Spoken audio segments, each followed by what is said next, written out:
Every day, Sir Topham Hatt came to the station to catch his train. "Hello," he always said to Thomas. "Don't let the silly freight cars tease you. Remember, you have an important job as a special helper in the train yard."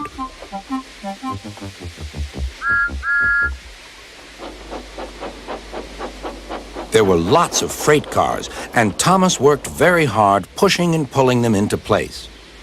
There was also a small coach and two strange things his driver called cranes. "That's the breakdown train," he told Thomas. "The cranes are for lifting heavy things like engines and coaches and freight cars." One day, Thomas was in the yard. Suddenly, he heard an engine whistling. "Help! Help!" A freight train came rushing through much too fast. The engine was James, and he was frightened. His brake blocks were on fire. "They're pushing me! They're pushing me!" he panted. "On! On!" laughed the freight cars, still whistling, "Help! Help!" Poor James disappeared. "I'd like to teach those freight cars a lesson," said Thomas the tank engine. Soon came the alarm.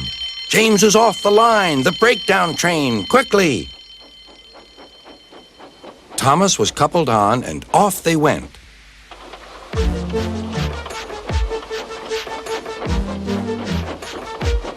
Thomas worked his hardest. "Hurry, hurry, hurry," he puffed. He wasn't pretending to be like Gordon. He really meant it. "Bother those freight cars and their tricks. I hope poor James isn't hurt."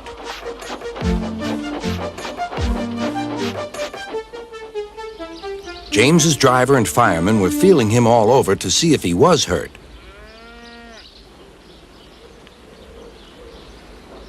"Never mind, James," they said. "It was those silly freight cars and your old wooden brakes that caused the accident." Thomas pushed the breakdown train alongside. Then he pulled away the unhurt freight cars. "Oh dear! Oh dear!" they groaned. "Serves you right! Serves you right!" puffed Thomas. He was hard at work, puffing backwards and forwards all afternoon. "This'll teach you a lesson, this'll teach you a lesson," he told the freight cars. And they answered, "Yes, it will, yes, it will." They left the broken cars. Then, with two cranes, they put James back on the rails.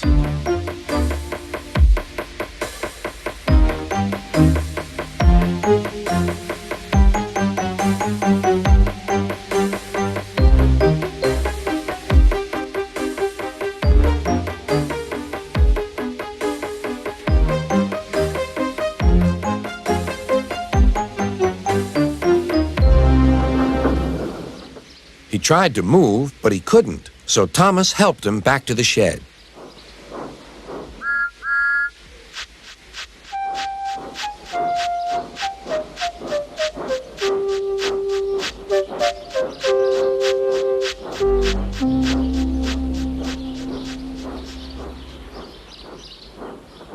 Sir Topham Hatt was waiting anxiously for them. "Well, Thomas," he said, "I've heard all about it, and I'm very pleased with you. You're a really useful engine. James shall have some proper brakes and a new coat of paint, and you shall have a branch line all to yourself." "Oh, thank you, sir," said Thomas. Now Thomas is as happy as can be. He has a branch line and two coaches called Annie and Clarabel. He puffs proudly backwards and forwards with them all day.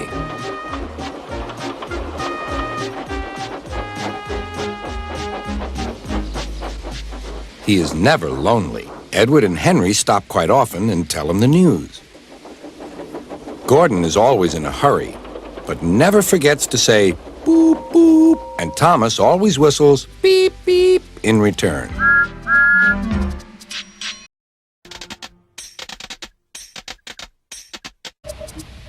Thomas was waiting at a junction when a bus arrived. "Hello," said Thomas. "Who are you?" "I'm Bertie. Who are you?" "I'm Thomas. I run this branch line." "So you're Thomas. Ah, I remember now. You got stuck in the snow. I took your passengers, and Terence the tractor pulled you out. I've come to help you with your passengers today." "Help me," said Thomas. I can go faster than you." "You can't," said Bertie. "I can," huffed Thomas. "I'll race you," said Bertie. Their drivers agreed to the race going ahead. The station master said, "Are you ready? Go!" Thomas never could go fast at first, and Bertie drew in front. "Why don't you go fast? Why don't you go fast?" called Annie and Clarabel. Wait and see," hissed Thomas. "He's a long way ahead," they wailed. But Thomas didn't mind. He'd remembered the level crossing.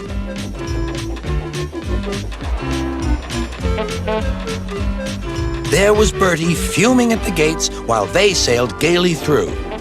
"Goodbye, Bertie," called Thomas.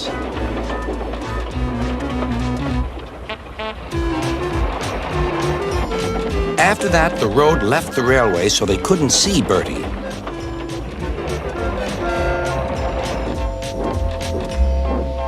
Then they had to stop at the station to let off passengers. "Beep, beep. Quickly, please," called Thomas, and off they went again. Come along," sang Thomas. We're coming along," sang Annie and Clarabel. Hurry, hurry, hurry," panted Thomas. Then he looked ahead. There was Bertie tooting triumphantly on his horn. Oh, dearie me," groaned Thomas. "Steady, Thomas," said his driver. "We'll beat Bertie yet. We'll beat Bertie yet. We'll beat Bertie yet," echoed Annie and Clarabel. We'll do it," panted Thomas. "Oh, bother, there's a station." Then he heard Bertie. "Goodbye, Thomas. You must be tired. Sorry I can't stop. We buses have to work, you know. Goodbye." "Oh, dear," thought Thomas. "We've lost." But he felt better after a drink. The signal dropped. "Hurrah, we're off! Hurrah, we're off!" puffed Thomas.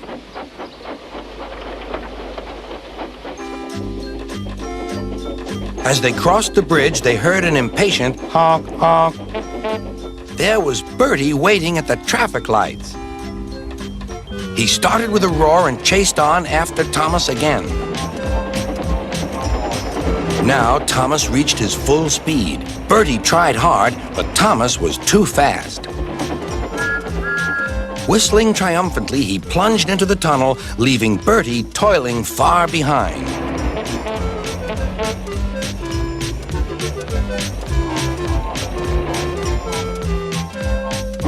We've done it, panted Thomas. "We've done it, hooray! We've done it, hooray!" chanted Annie and Clarabel as they whooshed into the last station.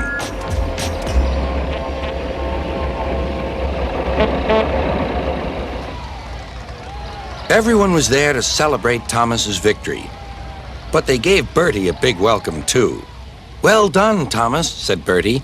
"That was fun. But to beat you over that hill, I should have to grow wings and be an airplane."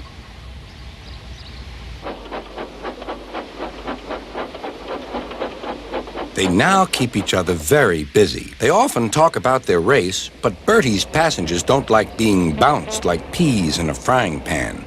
And Sir Topham Hatt has warned Thomas not to race at dangerous speeds. So although, between you and me, they would like to have another race, I don't think they ever will. Do you?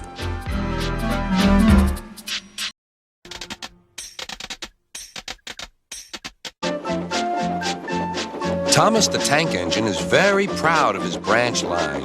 He thinks it is the most important part of the whole railway.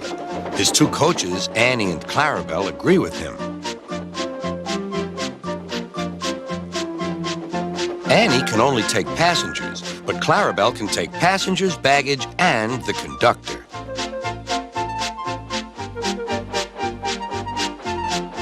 They are both old and need new paint, but Thomas loves them very much.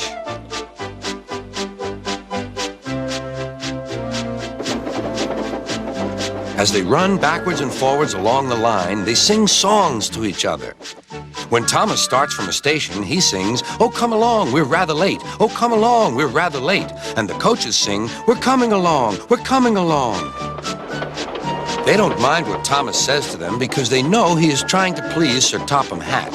And they know, too, that if Thomas is cross, he's not cross with them. One day, they had to wait for Henry's train, which made Thomas very cross.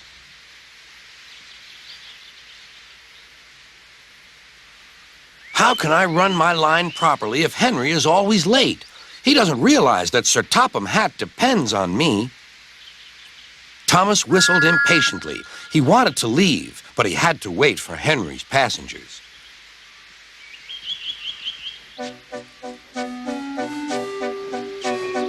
At last, Henry came.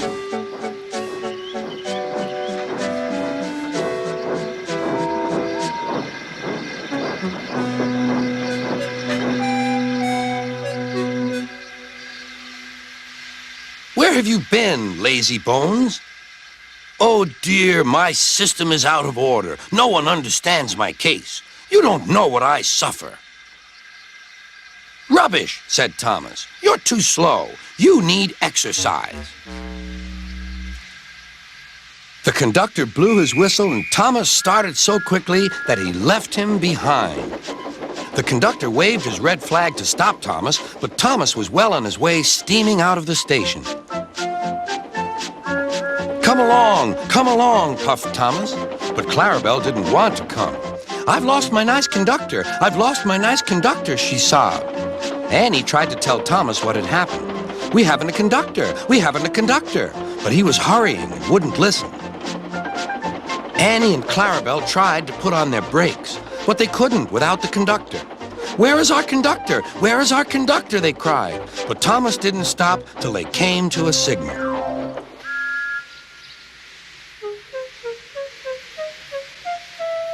Bother that signal, said Thomas. What's the matter? I don't know, said his driver. The conductor will tell us in a minute. They waited and waited, but the conductor didn't come. Beep, beep, beep. Where's the conductor? Whistled Thomas. We've left him behind, sobbed Annie and Clarabel together.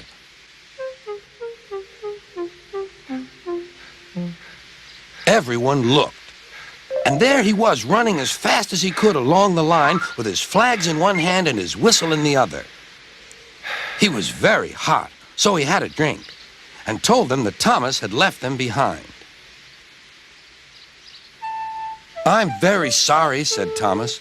We all make mistakes, replied the conductor.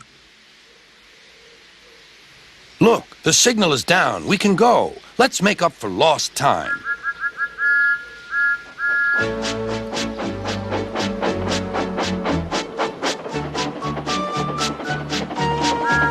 Annie and Clarabel were so pleased to have their conductor again that they sang as fast as you like to Thomas all the way. They reached the end of the line quicker than ever before.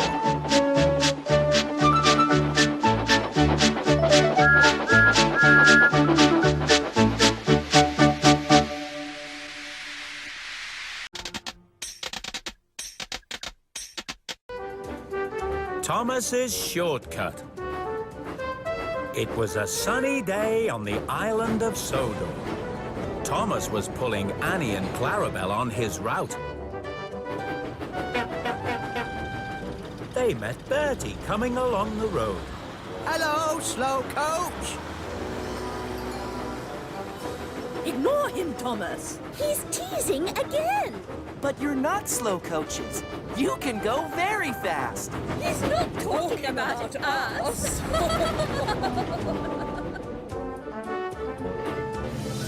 Look at that. 2 minutes early. Good thing I hurried you, or you would have been late. That's not true. I always get my passengers to the station on time. You must be slowing down, though, Thomas. Lately, I seem to beat you to the level crossing every time. I'm not slowing down. I'll show you. Let's race again.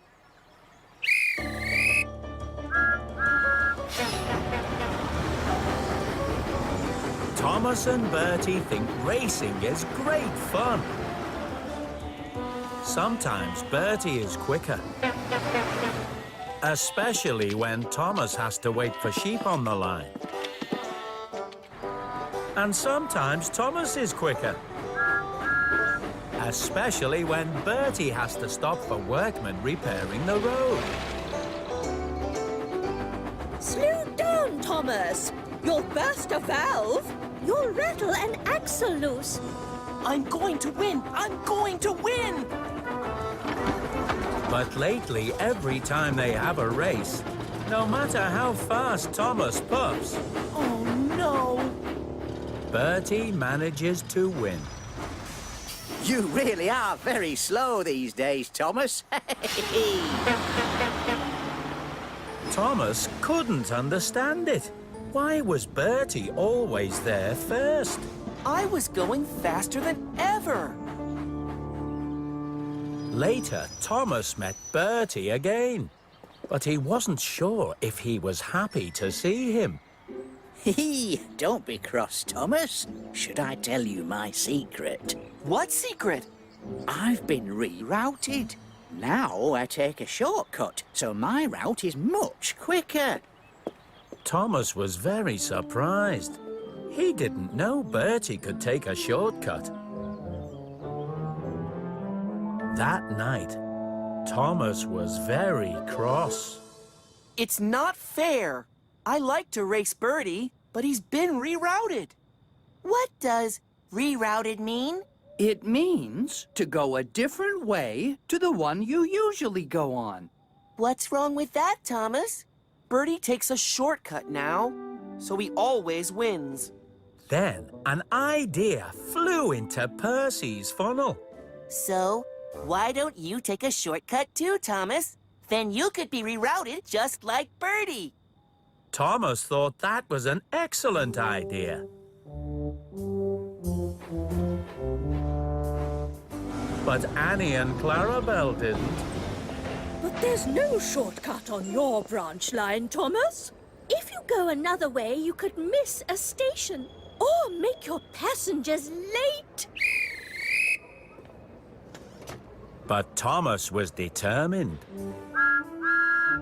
If Bertie can be rerouted, so can I. Thomas arrived at Dryall Station, just as Bertie was arriving too. Some passengers got off, and some more passengers got on. But as soon as he could, Thomas rushed away again. Bye-bye, Bertie! See you soon, Thomas.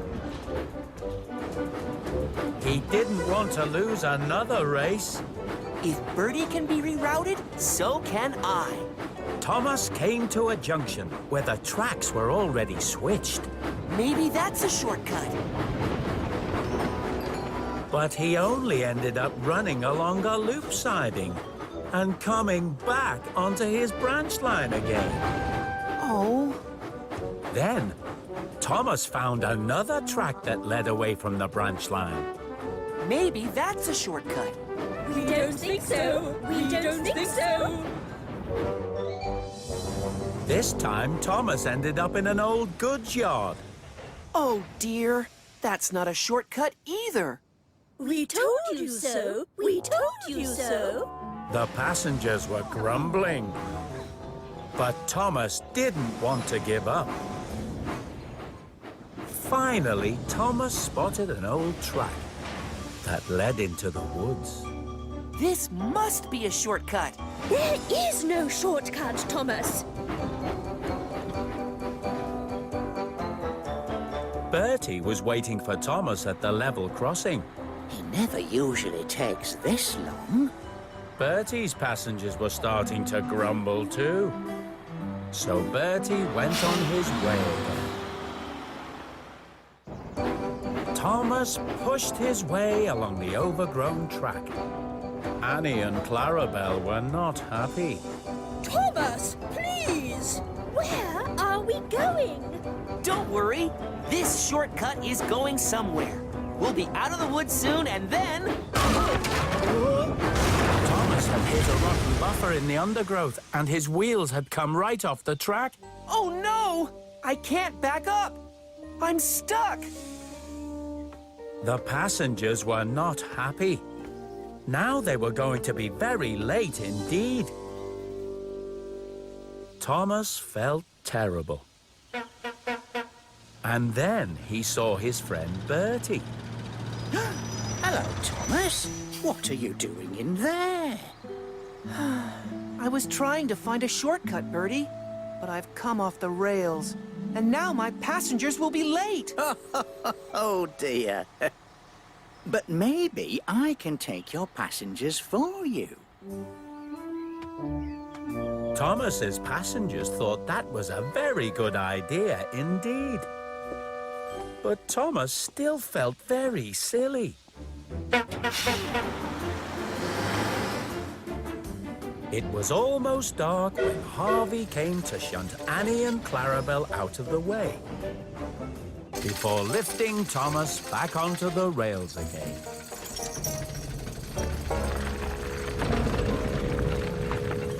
Sir Topham Hatt was very cross. Your passengers don't like to be late, Thomas. You have caused confusion and delay. I'm very sorry, sir. I was hoping to find a shortcut, but I will stick to my branch line from now on.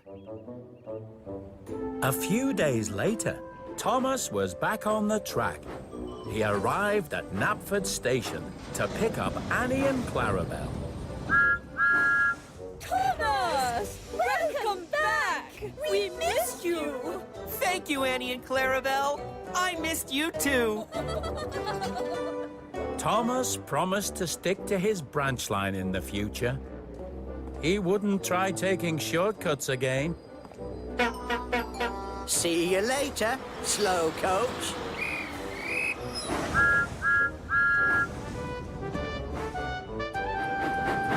But he and Bertie still like to have races. And sometimes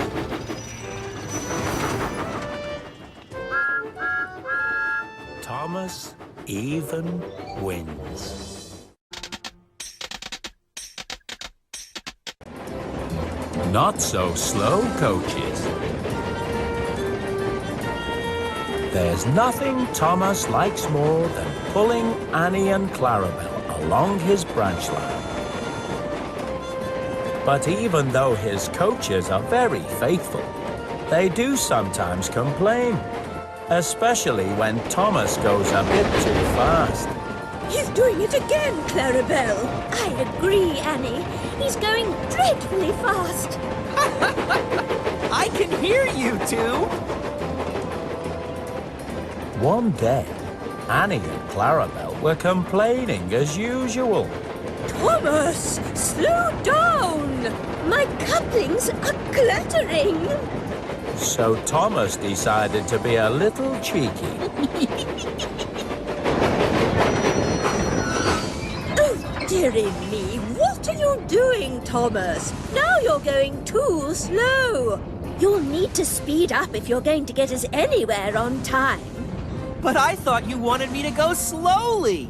Oh, well, if you want me to go fast. Clattering carriages? Oh, that's much too fast. Cheeky Thomas. Cheeky Thomas. By the time Thomas arrived at Dryore Station, he was running rather late. Cinders and ashes! I'm supposed to be taking some cars to the quarry after this. Ooh!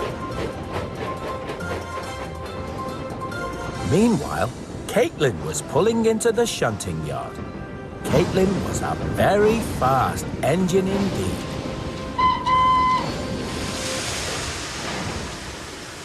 Hello, Caitlin. What are you doing here? I've been going so fast. I've loosened some boats, Charlie.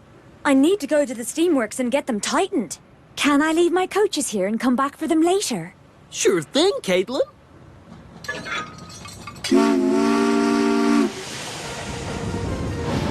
As Caitlin pulled away, Thomas arrived at the shunting yard. Sorry, Annie and Clarabel. I'll have to leave you here for a while. I'm late for the quarry. Well, if you hadn't been messing around, Thomas, this wouldn't have happened. Yes, too much going too fast, then too much going too slow.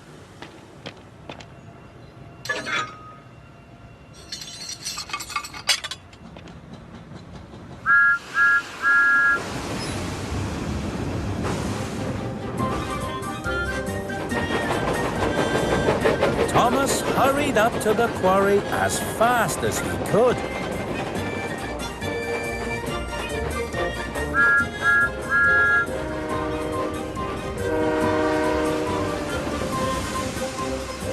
Thanks, Thomas. Empty cars and just in time. You're welcome, Mavis.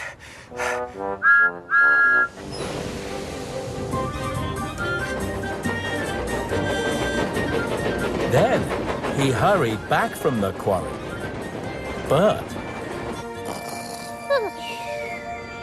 Caitlin came back to the shunting yard first. I've come to collect my coaches, Charlie. Coming, Caitlin. Oh, I've got a joke for you. How do bees get to school? I don't know.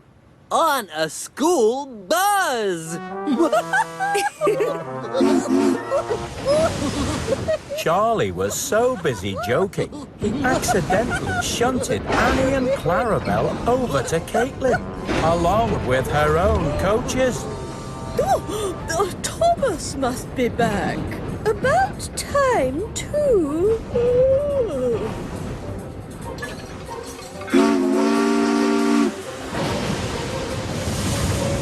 Now, don't go too fast, Thomas. Thomas? You're over there! Well, if he's over there, then who is pulling us? Fizzling fireboxes. Wait, Caitlin! Come back! This is the fastest we've ever been! I don't like it at all! I've got my eyes closed! Does it help? No, not really.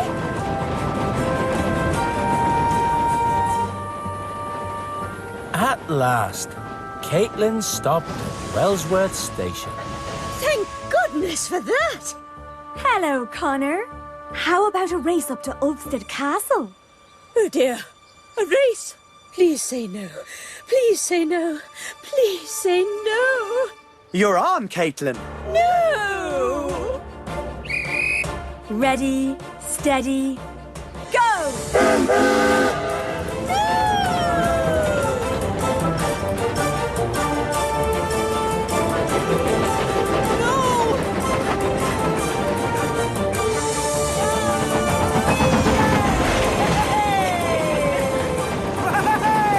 You'll never beat me, Caitlin.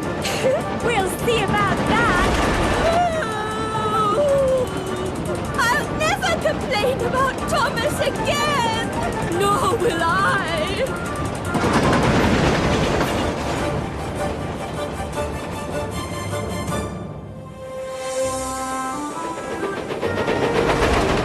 If I ever get Annie and Clarabel back, I'll never tease them again. Thomas puffed as fast as he could, but before he could get up to Ulfstead Castle, Caitlin! Thomas! Annie! Clarabel! Caitlin was already on her way back, heading for the mainland. Oh, Thomas had to stop Caitlin before she went over the Vickerstown Bridge to the mainland.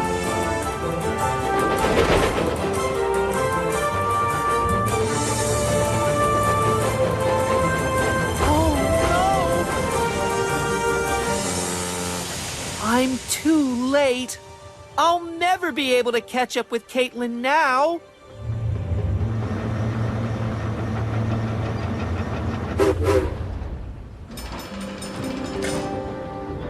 Hello, Thomas.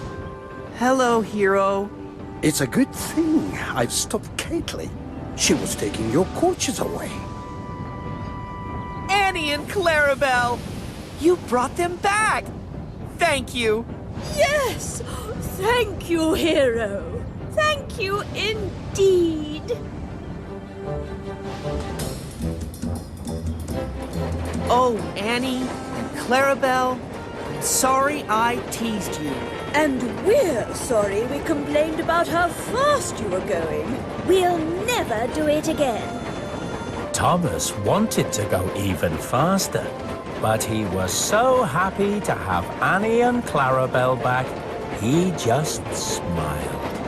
Although you are going a bit fast now. Much too fast, if you ask me. You're so right, Clarabel. Much too fast.